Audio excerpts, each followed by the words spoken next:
Ladies and gentlemen, Guess who's back? oh my goodness, Hunter x Hunter, the glory that is Togashi Yoshihiro's Hunter x Hunter. Ladies and gentlemen, boys and girls, children of all ages, what is up, what is good? The king of Lightning here today, bringing you guys and gals Hunter x Hunter chapter 371 and 372 review. There is a lot of material as always. Togashi Yoshihiro ain't skimping out on the content as always. A lot of dialogue, but we gotta be grateful. Us Hunter x Hunter fans have to be somewhat grateful for the Donbei noodle cats, the noodle dudes that supplied Togashi Yoshihiro the noodles he needed to come back early, like massively early. He already has 3 chapters out at this point in time. Maybe he'll go for 10, and maybe we'll see the return of Hunter x Hunter later on this year. Maybe he'll shift from, let's say, once a year to twice a year, and then we have 20 chapters a year. I would love that, because I really want to get to the Dark Continent greatness and beyond the tarot. I will take you there, and Jin and Pariston and Dawn Freaks and so on and so forth. But without further ado, because this video is going to be long, talking about the details of these chapters from a review standpoint, of course, we're going to have first chapter 371. We're going to have the pacing and the chapter structure. We're going to have the story progression, and then we're going to have the character segment, and then the same thing for 372. Let us dive headfirst into these chapters of Hunter x Hunter. Now, first of all, the pacing and the chapter structure for chapter 371. This is relatively simple and straightforward because all in all, there's only 3 general parts to this chapter.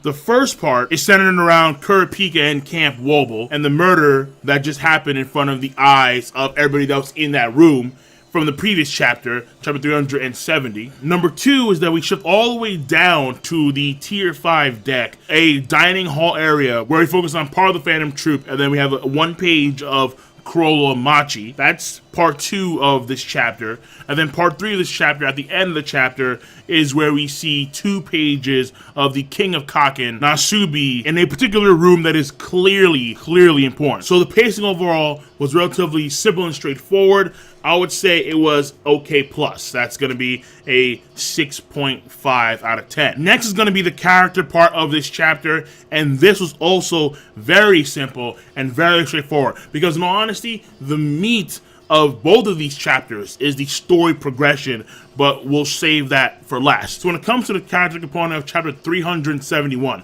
the first thing is that we have a character introduction of the Supreme Magistrate of the Supreme Court of Tier 1 deck, and his name is Celipatro, something of that sort. I'm probably butchering the name.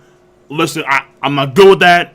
It is what it is. We have our strong points, we have our weak points, and that's a weak point. It doesn't matter! So once again, the Supreme Magistrate of the first tier Supreme Court that manages stuff between the queens and the princes from a law standpoint, and his name once again is Celipatro. Now, number 2 for character is going to be character interaction between Bavi and Yurikov, but in this case his actual name, according to the official Viz translation, is Furikov. When Bavi explains how he's doing his mission, and then Yurikov says, "You mean Prince Benjamin's mission?" It's almost as if like Furikov is challenging Bavi's loyalty to first Prince Benjamin, but he's doing so in a very condescending, joking way. But at the same time, he's not really messing around. Like, you can read it in many ways, but there could potentially be some tension between Furikov and Bavi, especially when we look at Bavi and how he feels about Queen Oito. And that may be big later on in the story,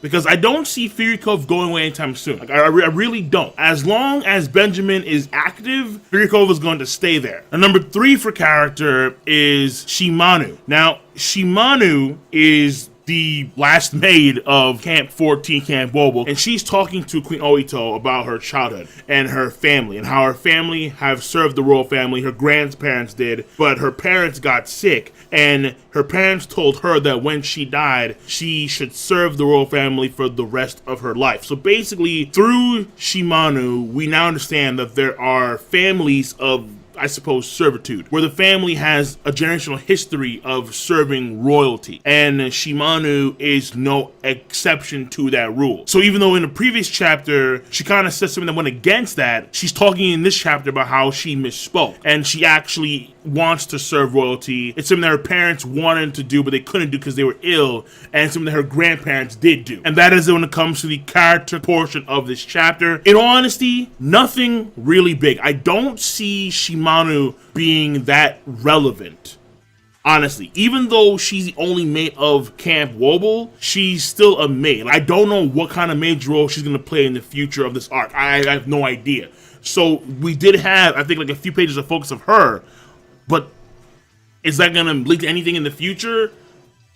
I don't know. I highly doubt it. So in all honesty, the biggest character component of this chapter, I would say, would be the character introduction of the Supreme Magistrate of the first tier Supreme Court. That's what I would say. Because this person does actually have weight when it comes to how the queens and the princes are treated from a legal standpoint. And we know that the legal element is very important when it comes to this war between the princes. I would say that when it comes to character, it's okay plus as well. And now finally, for chapter 371, we get to the meat, the substance, the story progression, and we have 9 parts to this chapter. Diving headfirst into it, number one of the maids of the 10th Prince Cacho and Queen Seiko, lovely, that's her name, she is arrested at the beginning of chapter 371 because she was the one that led everyone's attention to a certain location because she saw the ability of Fury Cove, but no one else did because Fury Cove targeted her specifically, and as a result, this gave Fury Cove the opening to take out one of the guards. Now granted, she herself didn't really know what was going on.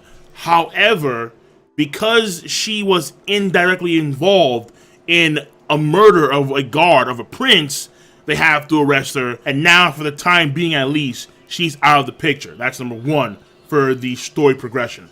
Number two, the first tier Supreme Court is not going to charge the 6th Queen of Kaken, Seiko, with anything, with any involvement with the murder of one of the guards of the Princes of Kaken, because the person that again directed everyone's attention during this moment was Lovely. Lovely is a maid of the 10th Prince of Kaken, Cacho, and Cacho's mother is Seiko, the 6th Queen of Kaken. So one of the guards of the 3rd Prince called up the magistrate and wanted to charge them, but according to some royal privilege, it wasn't gonna fly. It wasn't gonna stick. So they don't charge Seiko with anything. However, they are gonna send an investigator to the 10th Prince's quarters, where Seiko is also staying, and they're going to keep her there, and they're going to stay there for 72 hours, 3 days. Number 3, when it comes to figuring out the identity of who the attacker was, Kurapika was easily able to figure out that the attack itself did not come from a prince Nen beast, simply because normal folks could see the white snakes too. The white snakes, if they're conjured by a regular Nen user, they can be seen by normal people, unless the Nen user themselves has an ability specifically to where they cannot be seen. So Kurapika getting one step closer to finding out that Fury Cove was the one that attacked this guard during the beginning of the teaching session at Camp Wobble. Now number 4 is fairly important because Kurapika, after talking to Bill and Oito for a bit, he realizes that there must have been a lot of energy, and when they say energy, I'm assuming Nen, but there must have been a lot of energy used by something or someone to give 14 people different kinds of royal Nen beasts. Think of it as like net energy. So then Kurapika figures if one of the people withdraw from this succession battle, from this succession war, between the princes. If they do withdraw, then the Nen Beast probably goes with them, or the requirements for being a prince disappear, and you no longer have the right to have a royal Nen Beast guard you. Something of that sort. So if that happens, then the net energy of whatever is stabilizing the Nen Beast may disappear, and it may cause the whole succession battle itself to collapse. Now, Kurapika says in this chapter,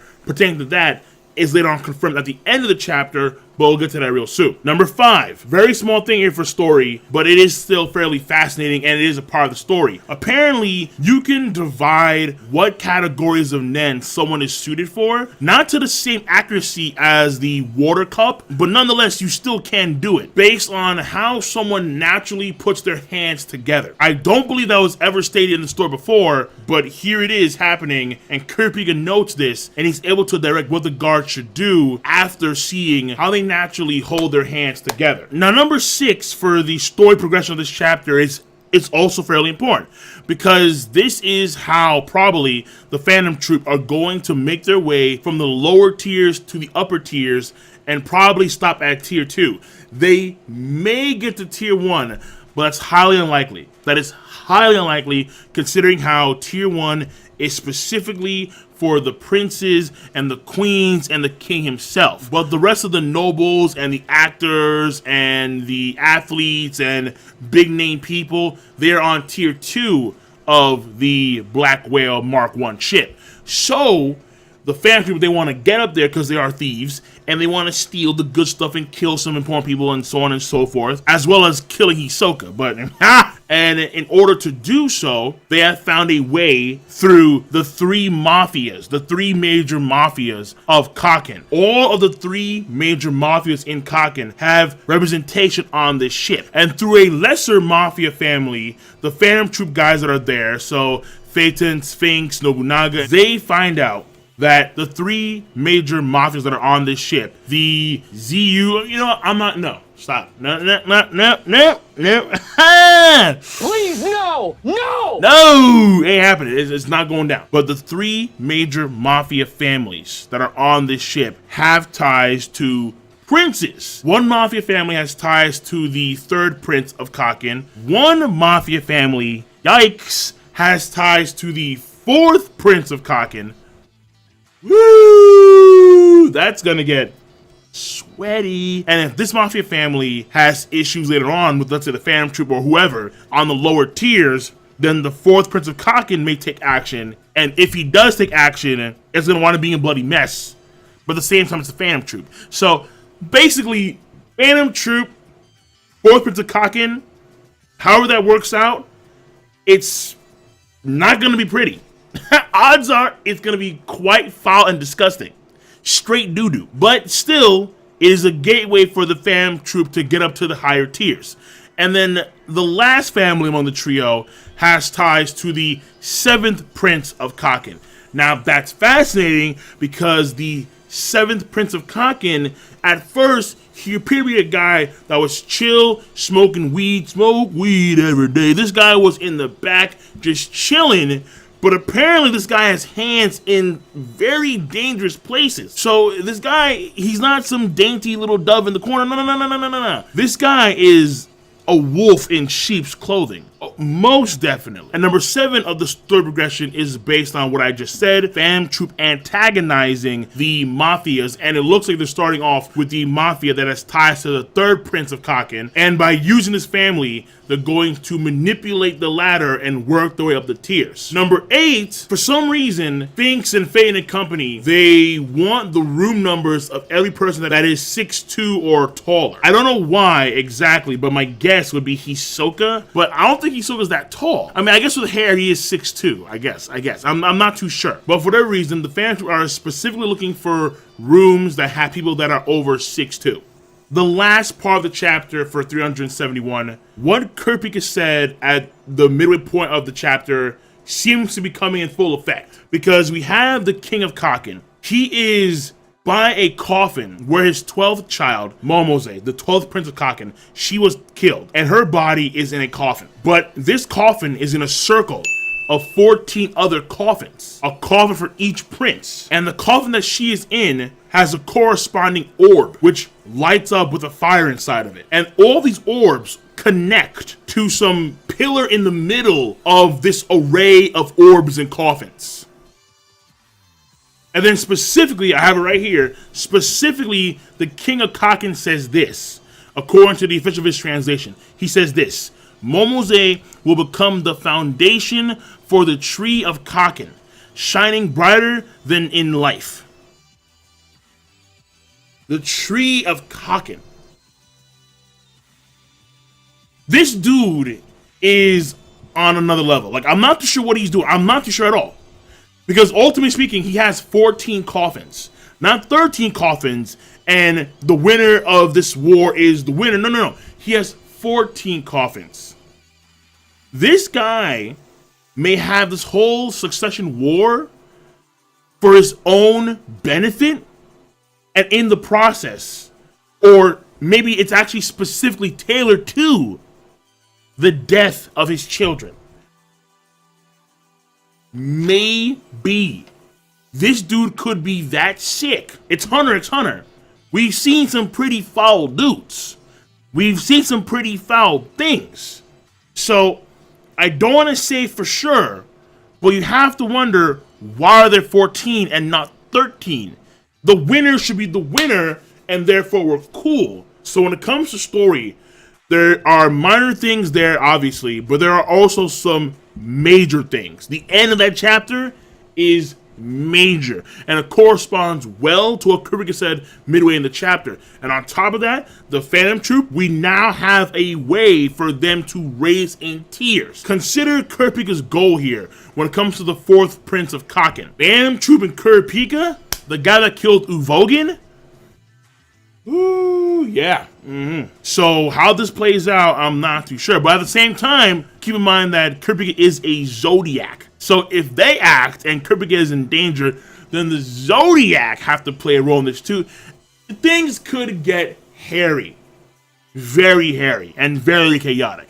So we'll have to wait and see how those roll out in the next few chapters whenever Togashi gets to them. So when it comes to the story progression of this chapter of Hunter x Hunter, chapter 371, I would say it is a good plus to great, which is a 7.75 out of 10. And with the overall chapter rating, you have an okay plus, you have an okay plus, and a good plus to great. I would say the rating overall is a good, a solid good. So the chapter rating for this chapter is going to be a 7 out of 10. And now we move on to chapter 372. Now when it comes to the pacing and the chapter structure of 372, this has 5 parts to it. And it's not too chaotic at all. So the first part is with Camp Wobble, with Kurapika Company. He is training the Nen as usual to the guards. That's number 1. Number 2, we shift over to 13 Prince's Mariam location, specifically to Biscuit and Hanzo, and then we follow Hanzo later on for a period of time. That's number 2 for pacing. Number 3 for pacing is that we go from Hanzo and Camp Wobble to the 8th Prince's quarters. Then number 4 for pacing is that we shift over from the 8th Prince to the 6th Prince's quarters, Tyson's quarters. And then number 5 is that we go back to Camp Wobble, back to Kurapika and company. So from a pacing standpoint, I would say it was relatively good, because when we shift over to the 8th Prince and we shift over to the 6th Prince, they are relevant, obviously, but we only spent a page on those princes. And in particular, when it comes to the 8th Prince, it is heavily implied that whatever is going on with this guy is grade A horse piss. Now when it comes to the character component of this chapter, we have 2 parts. However, these 2 parts compared to the previous chapter are for far more relevant characters. Even though having the character introduction of the magistrate has weight, when it comes to the main focus, however, in this chapter we have 2 things for character. Number 1 for Hanzo. Now Hanzo does have various skills, and we get to see one of his major skills in action, skill number 4 of his Nen ability, which is called Double Ganger. Basically, Hanzo, if his body is still in stationary, he can make a double ganger of himself that acts independently, and if his main body is touched or moved in any way, the double ganger will return to his body. But his consciousness shifts over to this Nen body doppelganger so he can operate far more efficiently. So Hanzo does display that very impressive ability where he is clearly utilizing the admissions, the conjurer, and the manipulation categories of Nen simultaneously to create that body double and function within that body double. Very good stuff from Hanzo. So that's number 1. Number 2 for character. According to the 9th Prince's bodyguard that was taught to Kurapika in this chapter, he states that Hulkenberg has a character conflict within himself, where he has a sense of justice that conflicts with his own ambitions. But Hulkenberg is someone that is very committed to his morals. This plays a role when it comes to the feather that is on it, not only his backhand, but also his bodyguard's backhand as well. And if there's this conflict when it comes to his mental state, that does put the rest of these guys in danger. But it's fairly unclear because we're not too sure where the feather itself came from, whether it was the Nen beast itself, whether it was an attacking Nen user. Again, we're not too sure. But all in all, finding out that Hulkenberg does have this conflict where his justice, his sense of justice, is also at odds with his own ambition may lead to some dire stuff for Hulkenberg later on in this arc. Unfortunately, because I do like Hulkenberg. So that is it when it comes to character. Again, two things that I would say are far more prevalent, far more useful than the 3 that we got in the previous chapter. I would say that's an okay plus to good. That's going to be a 6.75 out of 10 for character. And then finally, as always, the story progression, the meat of this chapter. And like with the previous chapter, we have 9 parts for the story progression of chapter 372. Number 1 for story progression. The 2 bodyguards that are at Camp Wobo for the 9th Prince Hulkenberg that are taking the classes to utilize Nen, they have distinct Nen auras, but they are not aware of these Nen auras. Fury Cove and Kurapika can clearly see these Nen auras when they're going through the training process. And that is clearly a result of the feather that they have on their backhands. That's number 1. Number 2, there is one last secret hidden Nen user among the group of cats that are at Camp Wobo to learn Nen, because this person already knows Nen. Fury Cove knows that they know Nen, but they're hiding very well. They appear to be regular people, and that is how effective they are at controlling their Nen. And Fury Cove makes the assumption that they are an assassin, so Kurapika has, as far as we know, Kurapika hasn't pinpointed who this person is, but Fury Cove apparently already has. And Fury Cove is just waiting for the right time to strike. So that's number 2 when it comes to story progression of chapter 372. Number 3, the investigators that the magistrate had summoned in the previous chapter arrive at the 10th Princess Kacho quarters, and they are there to monitor the 6th Queen Seiko for 72 hours. So they are there, and they are going to regulate for this period of time to make sure that Seiko has no other role in any other murders within this 3-day time span. That's number 3. Number 4. This I found to be fairly strange, in honesty, because it was done so quickly and so efficiently. Hanzo was able to pinpoint who murdered. Granted, he took a wild guess, I suppose, but he was able to pinpoint who murdered Momose, the 12th Prince of Kaken, and basically just kills the guy. It was done relatively quick from our perspective, like very quick. Hanzo killed the guy and the story. That's number 4 for story. Number 5 for story. The Nen Beast of Tyson. What do they call it? Like the unknown Pokemon? Like whatever they're called. They are abundant in number. Now they do come from one source, but that one source and what it is exactly hasn't been revealed yet. It's still kind of a mystery, which actually may imply something about Tyson's character as a whole, but we'll get to that another day, another time. The Nen Beasts that are in number, they appear to attach themselves or just kind of hang on like the shoulders of those that appear to be loyal to the 6th Prince, Tyson. At least that's what Izunami thinks. We're not too sure. It could be a bad sign for him and the other guy, but so far, we'll take it as a good sign because they're not attacking or anything of the sort. However, Izunami and the other guy, they can't get rid of the Nen creature on their shoulder.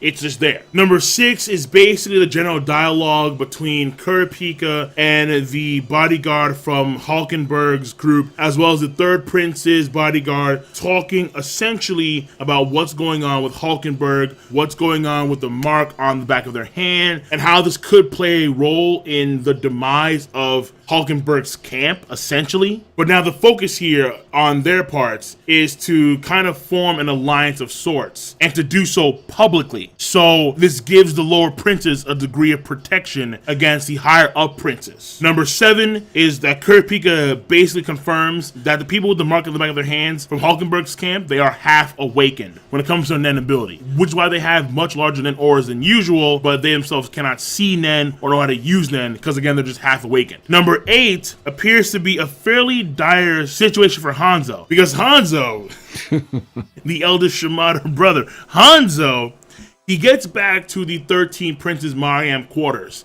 and he sees no one. Biscuit's not there in the room, neither is his body, and the only thing that's still there is the Nen beast of the 13th Prince. And it has gone through some major transformations, considering that the Prince is agitated because the Prince is aware of his sister dying, even though he's a little kid. And the Nen beast itself is reacting to Mariam's uncertainty and fear and anxiety and that kind of stuff. So it was a graceful dragon, but the dragon has mutated into something that is a little more, to say the least, a little more ferocious.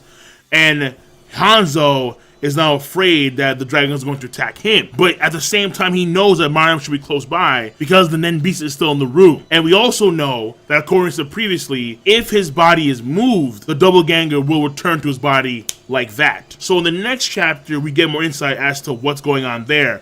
But in this chapter, Hanzo right now is in a dire situation. That's the way it appears, most definitely. And then number 9, this ends off with a what the heck? Camila, the second Prince of Kaken, on the move, and is openly and boldly stating to one of Benjamin's men that she is going to kill Benny Boy. And this dude right now, that's not funny, don't joke, already reaching for his gun. So that's how the chapter ends off. It ends off on a fairly strong note. And overall, I would say when it comes to story progression, this chapter is like the previous chapter. It gets a good plus to great. And so with that in mind, and with that being said, with the individual ratings stated, the overall rating for chapter 372 is going to be a bit higher than chapter 371. And that rating is going to be a good to good plus, which is a 7.25 out of 10. And that is my review of chapter 371 and 372. But ladies and gentlemen, we are not done. Lo and behold, chapter 373 of Hunter x Hunter. We are not done by a long shot because, whoa, Camila. That shocked me, honestly.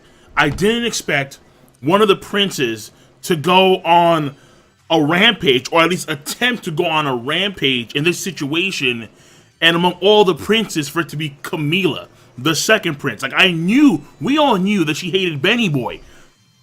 Whoa, she beelined for Benny Boy. And her ability was kind of surprising, but in hindsight, it's like, what are you doing? Obviously, just pin her down. Like, end of story. A very powerful ability, but no conception, shocking, no conception on how to really implement it correctly in this situation. Camila clearly not fit to be king. Oh, I just can't wait to be king. That's not Camila's theme song, definitely. But without further ado, let us get on to, as usual, the pacing and the chapter structure, the character part of this chapter, as well as the story. And when it comes to this chapter, the biggest part here is character. So for the pacing and chapter structure, we have 2 parts, and that's fairly surprising considering that it's a Hunter x Hunter chapter. Normally in a Hunter x Hunter chapter, we're not getting 1 or 2 parts, but in this chapter, we did. So part 1 of the pacing is that we follow Camila and her attack, if you would, on Camp Benny Boy, the first prince, and then we shift over a bit to Benjamin himself for like 2 pages. And then part 2 of the pacing is that we go over to Hanzo and the 13th Camp Mariam, and what's going on with his situation, because things are still fairly hectic and he has yet to solve the issue. And that's it. We mainly follow Camilla for the majority of the chapter. And then again, we get a bit of Benny Boy and then we get a bit of Hanzo. So from pacing and chapter structure standpoint, simple, not exactly straightforward, but still simple. And all I would say, it was okay. Number 2 for this chapter review is going to be the character. And for character, we have 6 arts for this chapter. Number 1, Camilla herself. Obviously, Camilla, proficient at using Nen. She even used Zetsu to reduce her aura completely. She has a Nen Beast ability, and it is called, quite literally, and I quote, the cat who lived a million times. It is a counter-type Nen Beast, where if someone attacks her and kills her, the Nen creature appears, and it consumes or it takes the life of the attacker, and then it gives that life energy, that life force, back to Camilla. So if Camilla is killed by anybody, that person will suffer the attack of the Nen Beast, and then Camilla will be restored back to life. In a way, kind of making her invincible, but not really, because she's only invincible to death, which is a big deal, mind you, yes. But at the same time, I guess in a very cliche sense, there are things worse than death. And I'm pretty sure Benny Boy has many things up his sleeve that are worse than death. But nonetheless, a fairly powerful Nen ability, and that is not the Nen ability of her royal Nen Beast that she got from the urn ceremony, but that's her own Nen ability.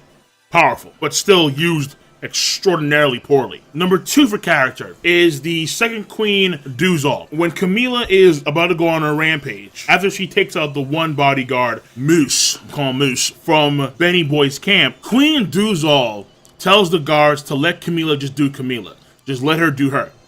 And don't get involved at all. It's fairly fascinating because previously in the series, in this arc, it was stated that Queen Duzal doesn't want to get her hands in this whole succession war at all, even though she's the second queen, and I believe that she actually has the most kids with the king of Kaken. I could be wrong about that, but I believe so. And yet she is very detached from this whole succession war to where, yeah, my daughter's going on a rampage, but whatever, I don't care. So seeing her reaction in this chapter kind of reinforces that notion of her detachment from this whole succession war. But also, even though it was noted that she is fairly detached, that she doesn't want to be part of this war at all, the reason why she lets Camilla go could also be a component, or there could be an additional component of fear and spite, that kind of stuff. Because Camilla, as far as we've seen, doesn't really hold her mother in high regard. She doesn't necessarily care about her mother, and I think treated her fairly poorly. They didn't have a good, as far as I remember, they didn't have a good relationship between each other. So those could play a factor as well. But for the time being, based on what we know about her character, we know that she doesn't want to be part of it at all. So we're going to say, for the time being, it's reinforcement of how detached she is from this whole succession war. Number 3, fairly briefly, Fury Cove considers himself to be quote-unquote lucky that Camilla has gone on a rampage, shot him, and he finds himself to be lucky simply because he has something to look forward to. Like, this is a man of very simple taste. If he has something to look forward to, at the end of the day, I'm lucky. I'm a happy man. Okay, so getting a little more, just a sprinkle more for Fury Cove in this chapter. Number 4, a little more for Camilla. According to Benjamin, Camilla, the reason why she did all this was simply because she was impatient. According to him at face value, she was impatient. Therefore, I gotta kill my older brother here and now. I'm tired of waiting. Now, granted, if not for her powerful ability, I doubt that she would have gotten their gun. If not for her powerful ability, she would have done it anyway. That is also a component too, but according to Benny Boy, the impatience is the main reason why she went on her assault. Alright, fine. Number 5 for character. The deceased bodyguard at the beginning of the chapter, calling this guy Moose. Moose, he's dead. But even though he's dead, his ability is important to note. And his ability is called Secret Window. And the Secret Window is an ability where it allowed him to utilize 3 birds for spying on people. And the current bird that we see active right now is the owl. And I quote, "The owl is activated by touching the target, can only be seen by the user, and it telepathically transmits everything the target says and does to the user of the owl ability." Now, this is important for number 6, the final component of the character section of this chapter. Benny Boy Benjamin Broken. Like, this guy's abilities remind me a lot of Kurolo's abilities. Granted, they're with his men who die, but if he keeps the inherited ability, and let's say, well, before I continue, let's get into it. So, number 6 for character, Benjamin's Nen ability, and I have it right here. Those who inherit the stars, Benjamin Baton, allows him to inherit the ability of Nen users who swore loyalty to Benjamin when they die. The transfer of rights applies to those who graduate from the Kaken Royal Military Academy and belong to Benjamin's personal army.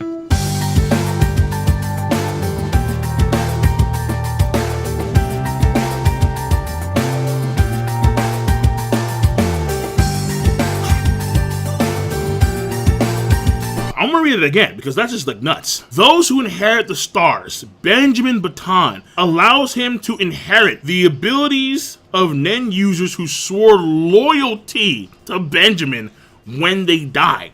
The transfer of rights applies to those who graduate from the Kaken Royal Military Academy and belong to Benjamin's personal army. This dude has, I think, at the very minimum, 14 personal guards. He has a guard for every prince at the bare minimum, including himself. So that's 14 people who can die, and he can inherit their Nen abilities. 14 Nen abilities that he can use at his disposal when they die.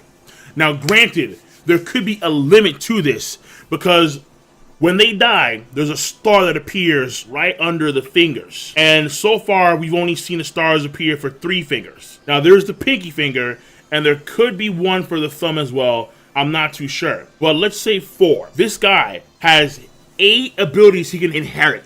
8.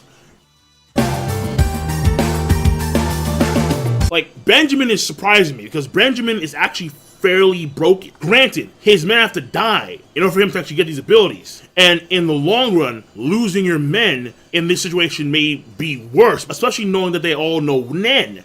However, the trade-off isn't that severe considering how he himself inherits the Nen ability of his own men. And we can see the loyalty too, because Furiko, for his character, I did forget to include this too. Furiko, when he is arresting Camila, she turns around at Furiko and says, you, your clan, your family, you're all dead. You're all gone.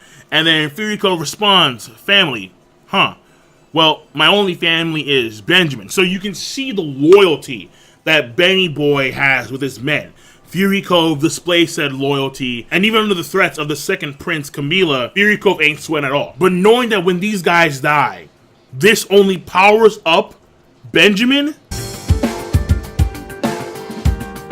it's like Kurolo's book, and I would assume that he can use the abilities simultaneously. It's not confirmed yet. That's my assumption. All we see so far is the number of stars. If he can potentially use all of these abilities simultaneously, then this guy, I think, may have a more broken power than even Kurolo. Granted, Kurolo has more Nen abilities at his disposal, obviously, but given certain conditions, he can use like at max 2 or 3. We saw that with the fight against Hisoka at a time. Benjamin has at least 8 at a time, maybe 14. I mean, dude, what? No, that's unheard of. That's insane. Nah, man, like how do you beat that? How? And he's not an idiot either. Oh, he's no fool. No.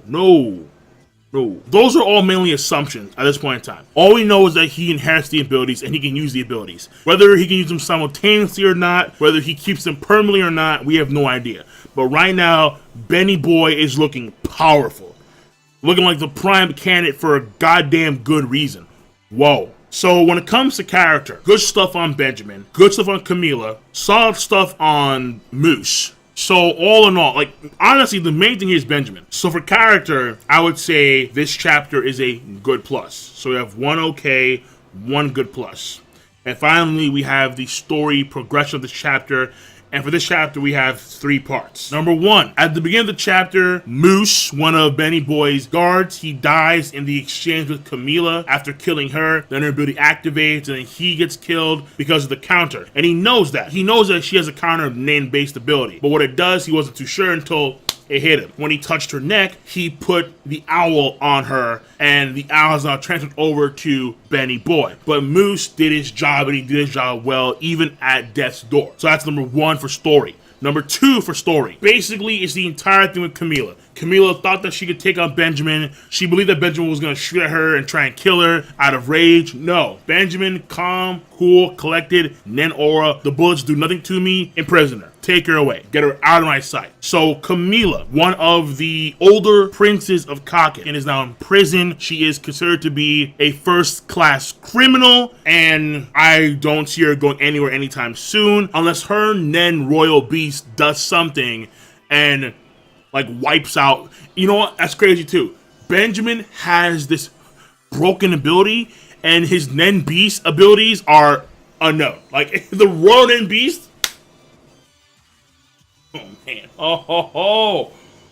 Wow. Okay, yeah, so what happens to Camila now? As far as you know, she's going to stay there for a while. At least for a few days, maybe a few weeks. Who knows? And then number 3 for the story progression is Hanzo now has no other choice but to go to Kurapika. He tried going to the 12th camp's quarters, but he can't because they closed off the entire area after Momose died. So he goes to Kurapika, lets Kurapika know the situation at hand, and he goes back to the 13th camp, and no one's there. And as that happened, Kurapika makes the phone call to the 13th camp and try to get some info as to what's going down. And that is the chapter. And that is story progression. And overall, I would say it's OK+. So you have OK+, and then you have a good plus. And the overall rating is going to be an OK+ to good, which is going to be a 6.75 out of 10 for this chapter of Hunter x Hunter. But we are not done yet. No. We still have one more chapter to cover for this video. 4 chapters in one video. I'm going to try my very best to make this video under an hour. Will I succeed? No idea. Hopefully I succeed because there's a lot of stuff in this chapter. Chapter 374 has a lot, and it's wow. Okay, and I'm gonna read to you things. I have them right here, straight from the Viz translation, especially the sale stuff. The sale stuff, I'm like, come on. Like, there's an info page, no, an info double page spread. I'm like, what? Like, I'm like, Togashi, like literally a double page spread of like every stat that you need for the princes and for the queens. I'm like, this is okay. All right. The sale page is big. It's a lot of stuff. So instead of no, I'm just gonna read to you wholesale from the Viz translation.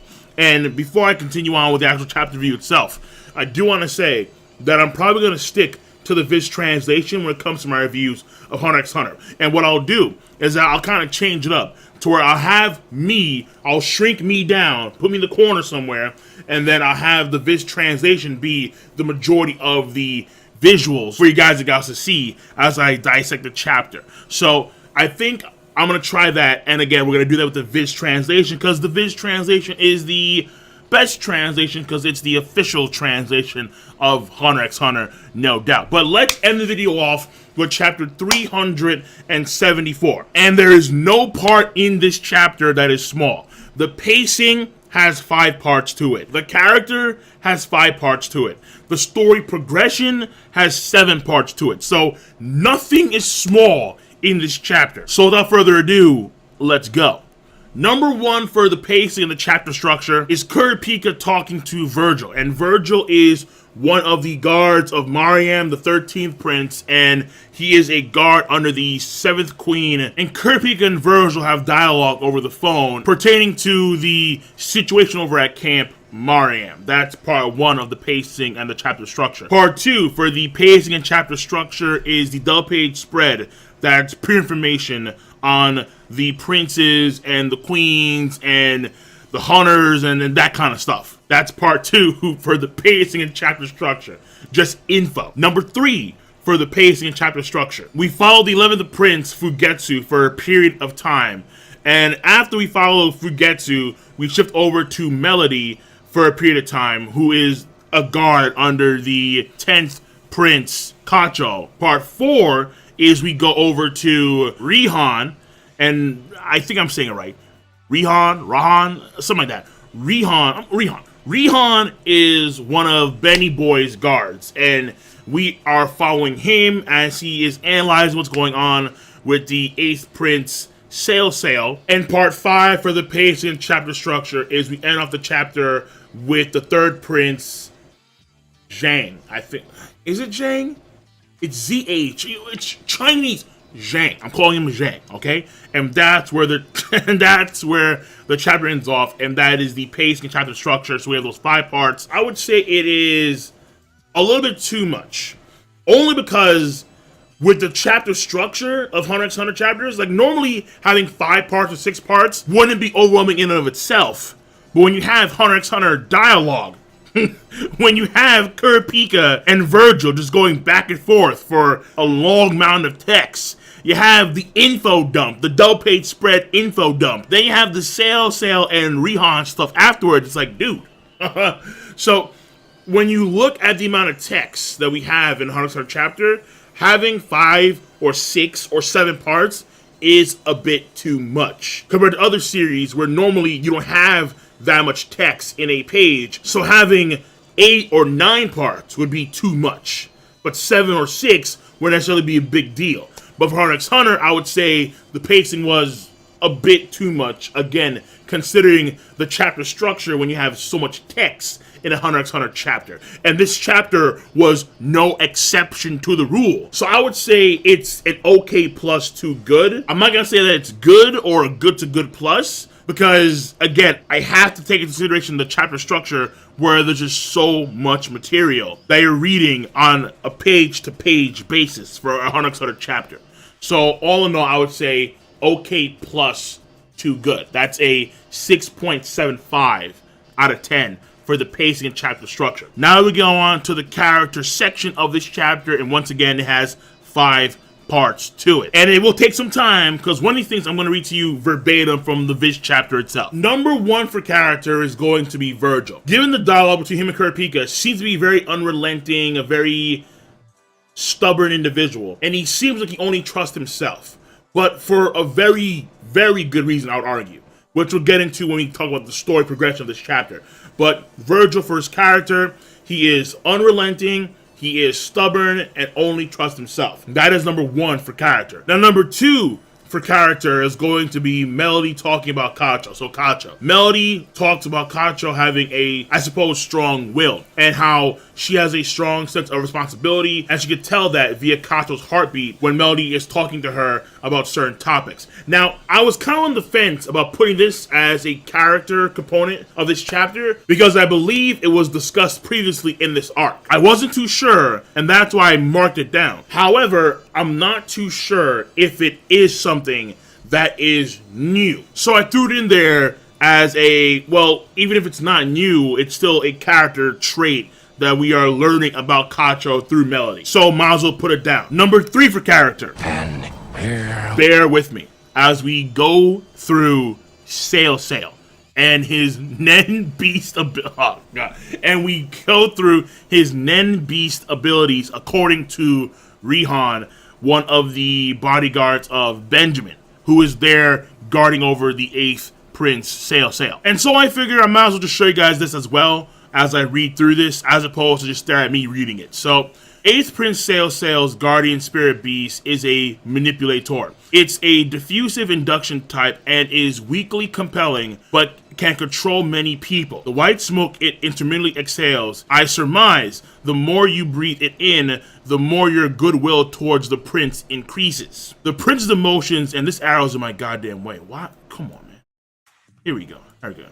The prince's emotions affect the amount of smoke and area of influence, but it averages a radius of 7 meters.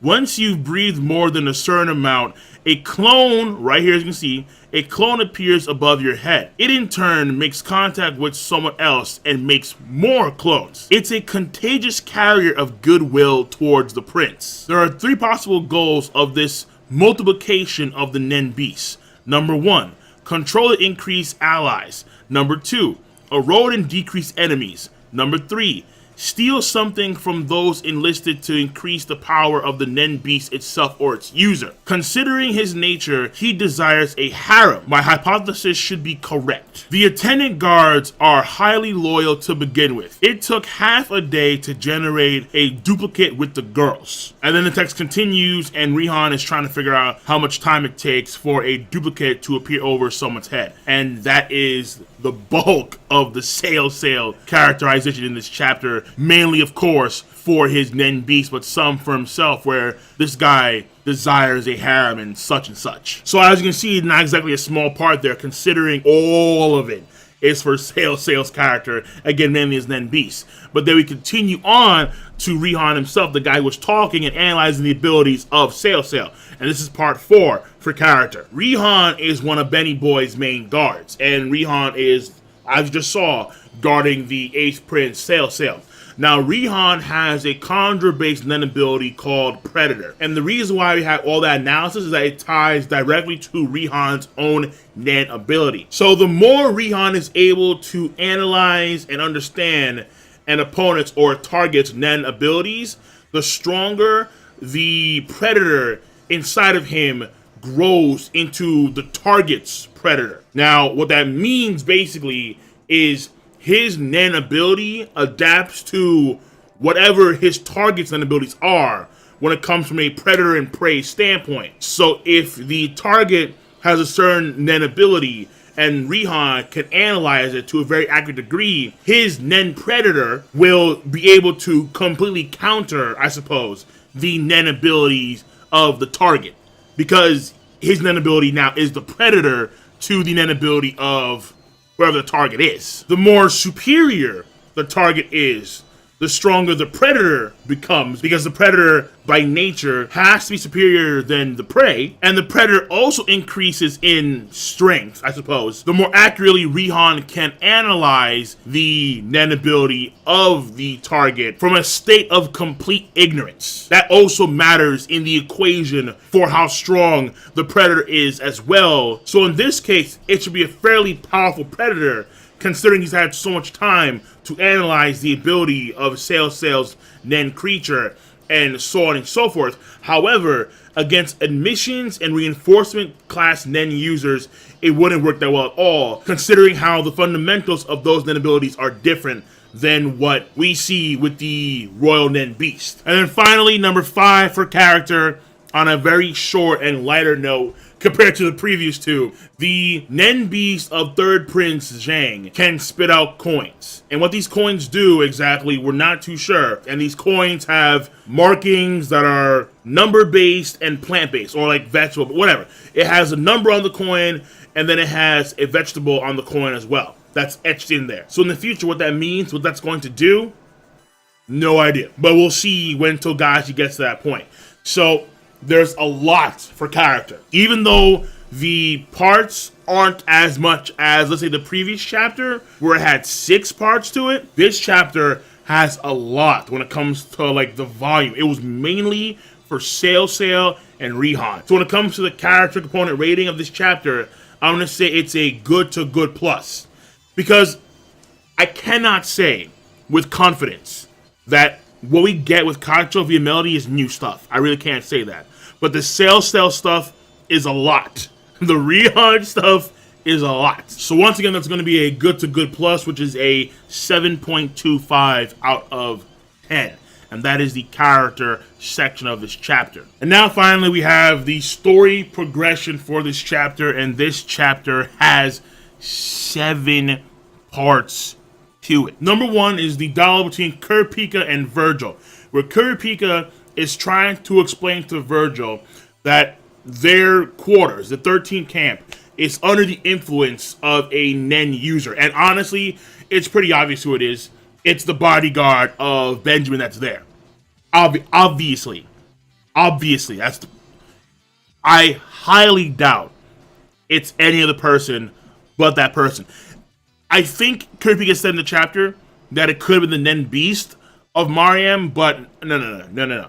I'm pretty sure it's the dude that's there from Benny Boy's camp. But nonetheless, Kurapika is talking to Virgil about this, and Kurapika surmises that they have been cut off. There's a pocket space, basically, that has been made by this individual or the Nen Beast itself. However, during the talk, Virgil kind of disregards what Kurapika says, and he uses his status and authority because he is outranking Kurapika in this case. Because Kurapika's a bodyguard for the 8th queen, while Virgil's bodyguard for the 7th queen. So he outranks him in this case. And so Virgil kind of flips it on its head, and now it becomes a negotiation where Virgil wants intel on the whole assassination of 12th Prince Momose. Now, once the details are hashed out, and Kurapika gives him what he wants, Kurapika then tries to convince Virgil to have the 13th Prince's camp join the coalition. The coalition arc of kingdom. The coalition of the 3rd camp, the 9th camp, and the 14th camp. And right now that's a work in process. But Virgil, he takes the intel that he's gotten from Kurapika about who was one that killed the 12th Prince Momose, and we'll probably hear from him again at some point later on in this arc. So that whole thing is all under story progression, because Kurapika is letting Virgil know that there's something going on, but Virgil doesn't care. He has the intel now, but he doesn't believe the intel. It's for obvious reasons, considering how there's been a lot of death that is centered around the 14th camp, Wobble. So he wants to make sure that he does his job well, but he can't afford to take anything that Kurapika says at face value, not by a long shot. Now, Kurapika gave him intel. He gave this dude intel on who killed the 12th prince, and how he knows that. Of course, he can't reveal that, but he knows that. So how this plays in the future with Virgil and Camp 13, with Camp 14 and Kurapika and Wobble, I'm not too sure, but things may get dicey. Also considering how Virgil himself has the personality trait of not really trusting anybody but himself. Yeah, so things could get hectic between these two camps. And instead of joining the coalition of Camp 14, 9, and 3, they could go against it. Because he has no problem. He said in the chapter, Virgil has no problem making declarations of war. Okay. All right, Virgil. All right. So Kurapika has to walk on thin ice when it comes to dealing with Virgil. There's no doubt about that. So that is number one when it comes to... That's number one. So that's number one when it comes to the story progression of this chapter. Now, number two, very briefly, is Hanzo, now that he knows he's kind of stuck in the situation, automatically, he will return to his main body. The ethereal doppelganger body will return to his main body after a period of time. But until that time hits, he's going to go about gathering intel for the safety of the 13th camp and Prince Mariam. So that's part 2 for story.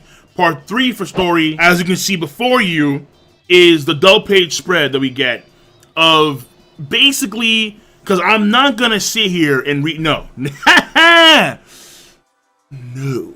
Hell to the no. We do see this page right here where we get like the prince's status, the number of guards that they have, what affiliations the guards themselves had, the number of servants they have, and the mothers, and also the hunters as well. And also what I want to point out is that we're getting to see all of the faces of the queens. We haven't seen the first queen of Kakin until this double page spread of the info, as well as the third queen of Kakin, the mother of third Prince Zhang. So in the previous section of this video, of chapter 373, I wasn't too sure if Duzal had the most children with the King Hyogo role, but clearly she did. As you can see before you, she has the most children out of all the queens thus far. And some only have one, like the mother of the third prince, or the mother of Tyson, the mother of Sail. So this page is to give us a greater insight from a general sense on what is going on with the princes and the affiliations and so on and so forth. Now, number 4 for the story progression of this chapter is the 11th Prince Fugetsu. And this ties into the 10th Prince Kacho. 11th Prince Fugetsu is on her bed, looking at a picture of her and Kacho, just crying because she hates what's happening, basically, for obvious reasons. Duh. she's a fairly sweet girl. However, things get like Looney Tune status weird with her in like a heartbeat. Because for some reason, there's this door in like the side of her bedroom wall. This door takes her, it's weird. Like this, it has to be the Nen Beast of Fugetsu. It has to be. Either that or it's Kacho's Nen Beast. No. I don't know. But what happens is there's a door that is on the wall. It's big enough to where she can crawl through this door. And the door itself had the same etched image, markings, as the door of a playground that her and Kacho used to play in when they were younger. So she goes through this door and she goes through this quote-unquote magical tunnel. And she appears like through Kacho's bed. Like literally through her bed. Like on some weird space manipulation type of thing. Fugetsu was surprised when she saw the door. And Kacho was surprised when she saw Fugetsu appear from like under her bed. But like through the covers. Like the covers lifted like a hole. Like on some Bugs Bunny, Daffy Duck, Wile E. Coyote, Meep type of Looney Tune style. Like it was weird. It was weird, man. And so she's surprised. And that's when Melody kind of freaks out because Melody realizes, hold on, wait, Kacho's heartbeat has elevated. What's going on? That's because, well, out of nowhere, her sister appears from like the ground through her bed. It was weird. Honestly, like I was like, okay, like no, this is some straight up Nenbi stuff, and probably this tunnel is gonna keep them safe if anything happens. This has to be the work of Fugetsu's Nenbi. It has to be. That is part 4. When it comes to story. Part 5, Melody making a fairly bold move. Melody, after talking to Kacho for a period of time and trying to open herself up to Kacho, even though it may not seem like it, I'm here for you. Genuinely so, I'm here for you, Kacho. And then Melody decides to tell Kacho about Nen. That's a bold move. And when she says tell, she could mean teach. And if that's the case, then yeah, things could get even more complicated, but maybe just contained to Kacho and Fugetsu. Maybe not the whole greater scheme of the battle, because those two, the sense here is that they do love each other, generally so. Like, they're not like they're not like Benjamin and the Fourth Prince, where it's nothing but bloodlust. As far as you can tell, even though Kacho acts a certain way in public, they're the complete opposites of those two. However, if one of them does die in this battle, Mariam, consider this. The Nen Beast of Mariam, once Momose died, Mariam's Nen Beast started to go through a transformation because Mariam knew that his sister had passed away. And he started to feel the anxiety and the tension, that kind of stuff. And he's a child, like a very small child. Now, if Fugetsu or if Kacho gets eliminated, the other one, their Nen Beast is going to go through one hell of transformation. Things may get bloody quick if one of them passes away because of some type of event. So, I'm not too sure where Togashi's going to go with those two. But right now, you have one going through magical tunnels, quote unquote. And then the other one may start going through the beginning stages of Nen training because Melody feels like it's the right thing to do. Number 6 for story progression ties into the major parts of character, where Rihan basically is going to develop the Predator to try and counter the abilities of the Nen Beast of Sail. So basically, Benjamin has another obstacle out of the way. And then finally, number seven, the last part of the story progression of this chapter, and the last part of this video. The third prince, his Nen Beast, has the ability to spit out these coins. And what these coins do at this point in time, we have no idea. But I would assume that they're there to ultimately protect the third prince. Ultimately. That being said, the prince picks up a coin that fell down. But unbeknownst to him, Benjamin's guard, who is there, has seen the Nen Beast of the third prince spit out the coin. Furthermore, yesterday, it spit out a coin, and he kept that coin, and it's in his pocket currently. My guess is that whatever the coins provide, whether it's protection or insight, whatever it's going to be, is also going to apply for that guard as well, because he has a coin too. So when it comes to story for this chapter, My overall rating is going to be a good plus, just a solid good plus. In all honesty, I wanted to give it a great, but I decided not to do so because when it comes to the main characters, there really isn't anything there for Kurapika, honestly, and everybody else. So I'm going to keep it at a good plus. And when it comes to my overall chapter rating, this chapter of Hunter x Hunter is going to be a good to good plus, which is a 7.75 out of 10. And that is it. I am done. I am done. Like, done. I'm going to see you cats for chapter 375, where I'm going to do a Viz translation review of it. Ladies and gentlemen, boys and girls, I am done. Be sure to rate the video. It is not that hard to do. If you stayed around for this long, I mean, woo! It is not that hard to do. I guarantee you that, because I know that you all have a device called Zamaosu, and you use Zamaosu to click, rate the video, to click, subscribe, to click on that bell to join the squad, and of course, comment in the comment section down below. Peace, and have a nice goddamn day. We back, we in, legit, full time, Hunter x Hunter. The glory that is Togashi Yoshi Heroes. Hunter x Hunter.